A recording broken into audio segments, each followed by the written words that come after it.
here. All right, so this is a solution that came up recursively. This is not my solution. I will not take credit for this. This is a solution that I was able to find, and I will go over and explain how it works here soon. This is the solution that I was actually able to make. All right, so the first thing that I did was actually calculate the edge case where I'm asking if the head is just empty, then I would just return none. And then otherwise, I started an empty list node where the next would be the head that was given to me.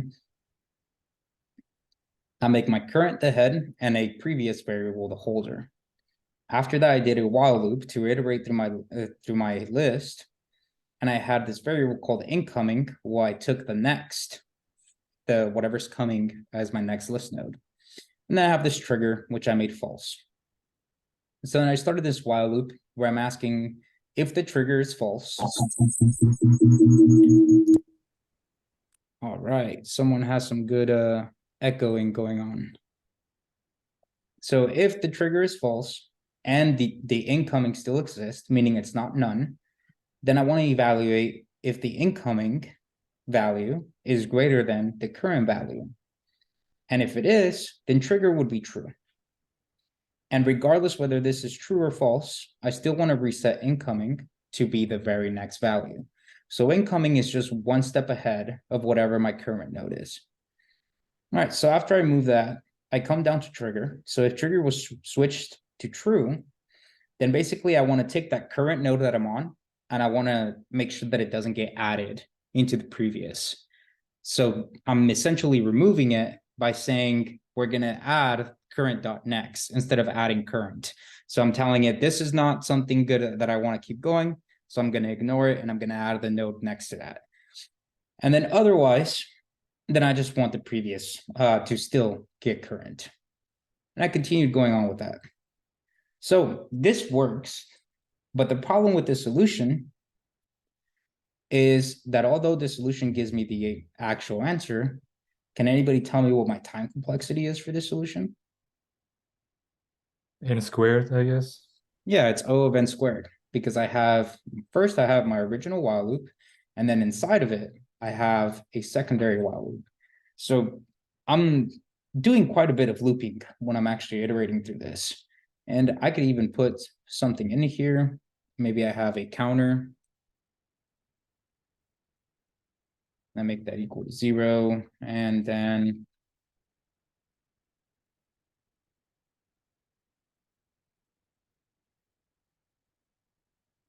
I'm just going to have this counter plus or equals 1 so that we can see every single time it loops.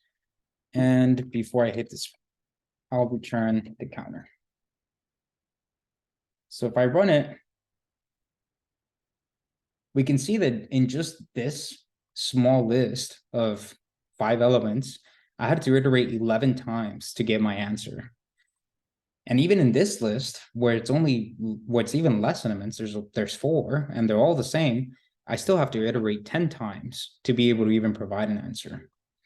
So this is failing miserably. And when I go to submit, we can see that my time complexity, it's going to tell me, hey, this isn't working. This is the time complexity is not fitting the time limits. Okay, I'm not going to wait for the error. I get it. My code's terrible. Okay, there it is. All right. So now that I know that, well, I myself couldn't figure this out, but thanks to Google and other developers that have come before me, I was able to find this recursive solution. And in this recursive solution, I'm going to go ahead and print the following values.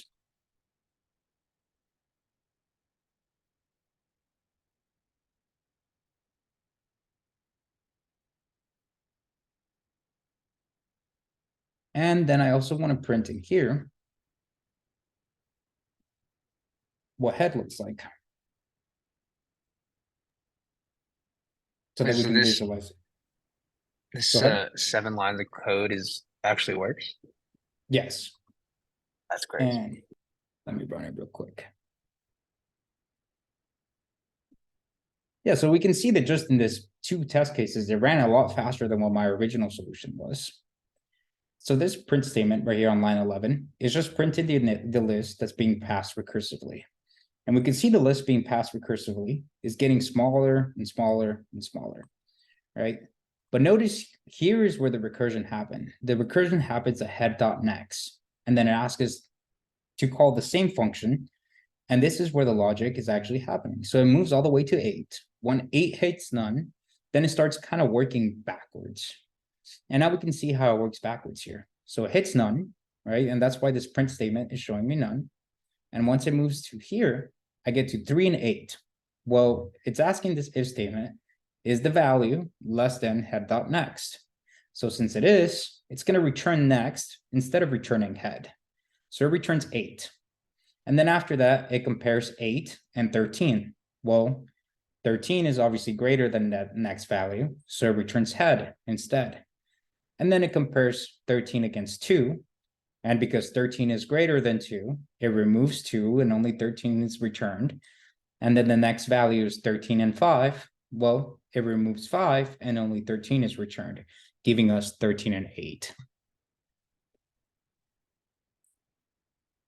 All right, I walked through that pretty fast, and I know that Benjamin has a tendency of drawing things. Did everyone grasp this, or would people benefit out of me drawing this out? Let me just open up the chat just in case I missed something. Yeah, of course, let's make it into a drawing real quick. Oh, we don't want that. That was from earlier.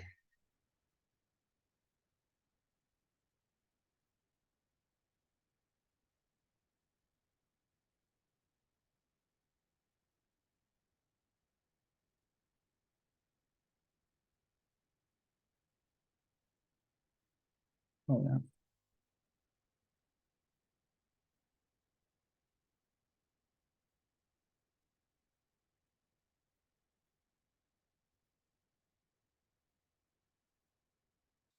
Okay, so we see this, and I think I actually need one more. Let me make sure. I think I do need one more. Okay, 1, 2, 3, 4, 5. Yep, one more.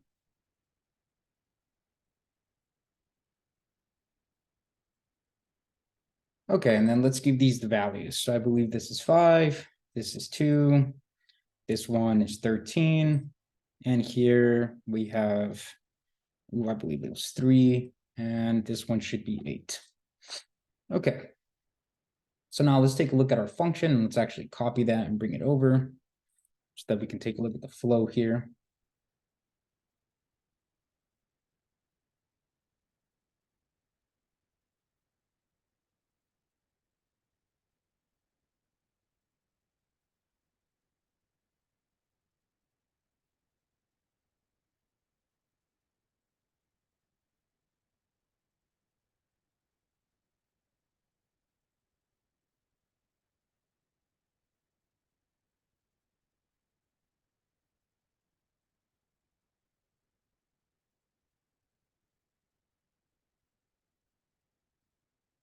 Okay.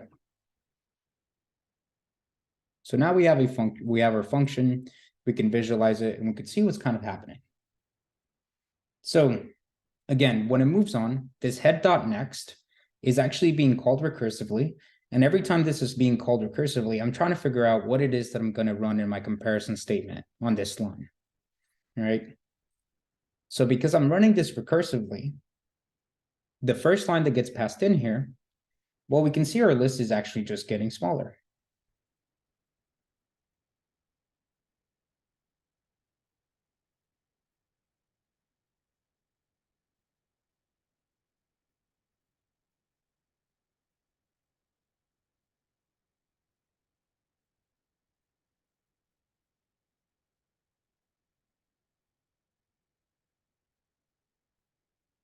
Okay, so that's what's happening here on this specific line. And I'm sorry that I just keep saying here. Unfortunately, I don't have any numbers, but let me see if I can just go ahead and change the text.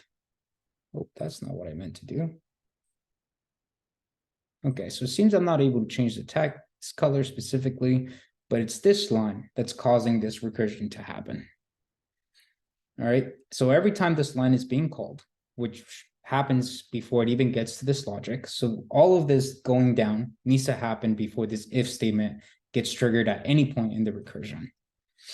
So finally, it gets here to 8. And now we see that there's nothing on the next node, right? There is no actual node. We can go ahead and make a circle here. And we know that that is none. So once it's saying if not head, then return none. This none gets returned. And once this none gets returned, then here's where the evaluation starts. It returns none, and then it runs 8.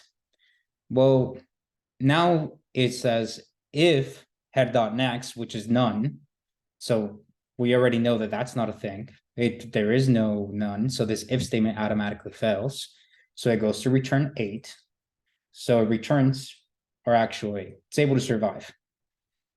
Okay, so now in the next portion, it's saying, well, is 8 less than 8? So this isn't the case. So this disappears.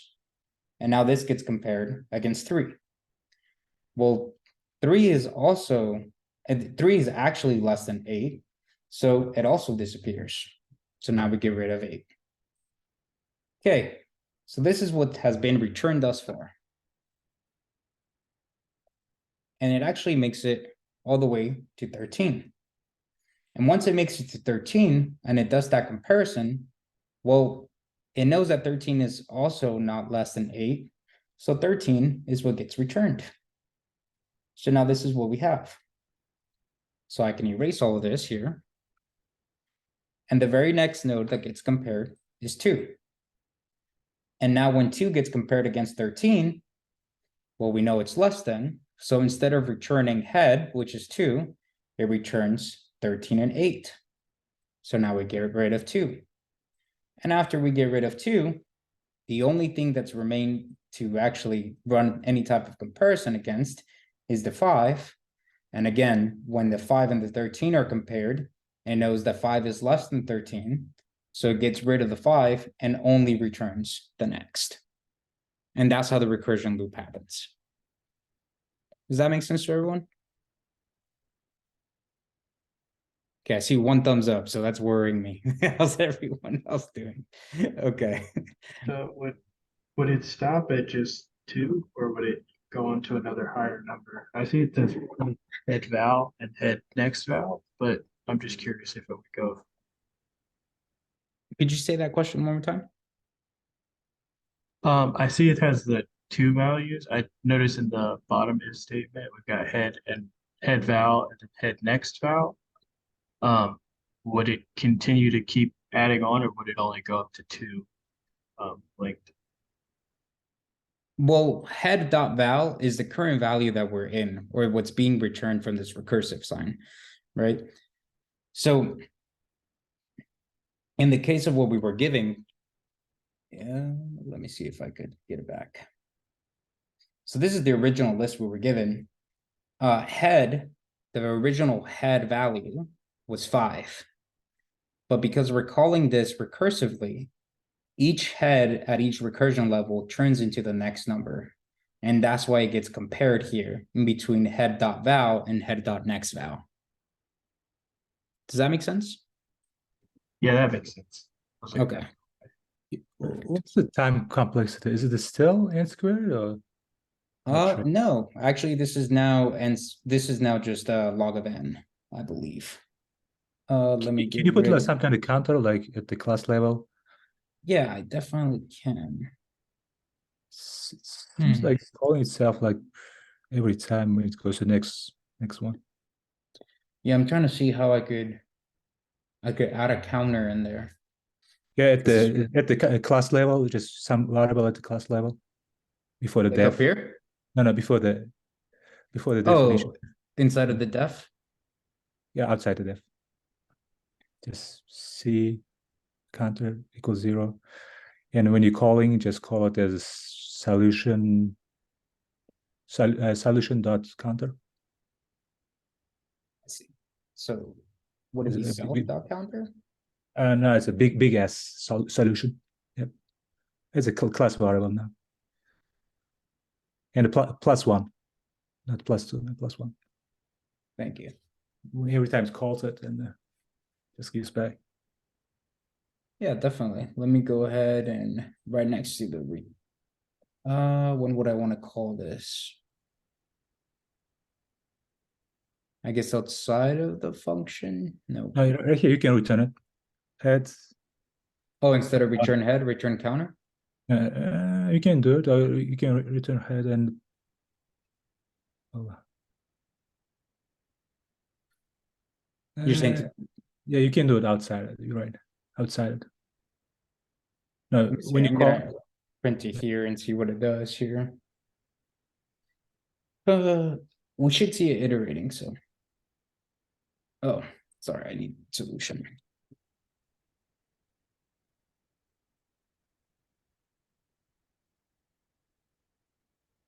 Yeah, so it returns at 6. Which is a lot better in time complexity than what it was before. Right before it was 11, now it's basically cut in half. Can you move that before the right after the definition of solution? When you did the solution counter plus plus here. Right here, right? Yep, right here, right next to it. You want Print statement over there. Yeah. the print statement up there. Gotcha. Like this? Yep. Okay.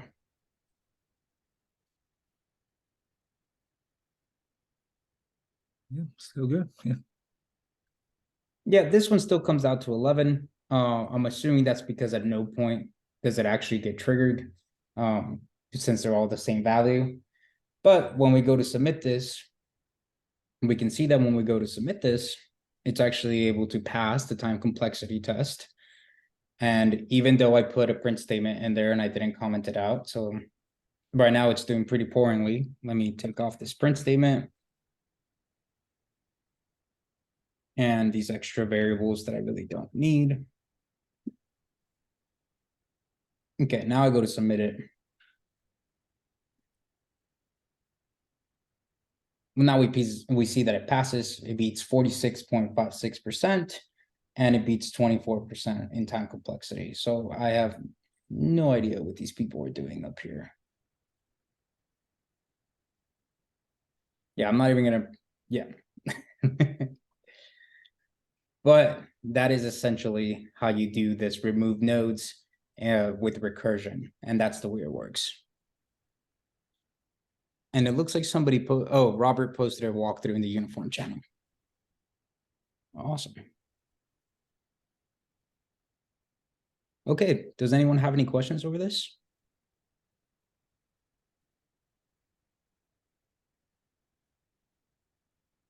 Fantastic. I'm gonna go ahead and stop recording and then stop sharing my screen.